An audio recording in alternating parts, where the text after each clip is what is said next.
In this video, I'll show you how to add or remove labels from apps and widgets on your Samsung Galaxy S26. So these steps basically applies for all the S26 phones within the series. And the app labels are basically the names of the app icons that appear on the home screen.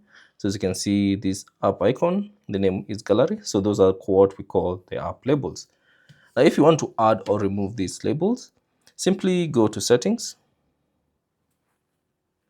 And then within the settings, scroll down and select Home Screen. And then within the home screen settings, you should see this option, Show App Labels on the home screen. So by default, it has been enabled. So that's why you can see the labels. Now, if you want to remove the app labels, simply disable this option. And then once you go to the home screen, you no longer see the app labels appear.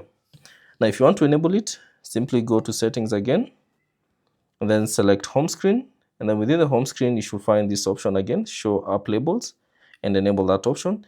And now you should see the app labels on the home screen.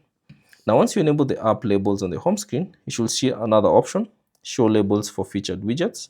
So the featured widgets are like this weather icons, health icon that you have enabled or you have added on the home screen.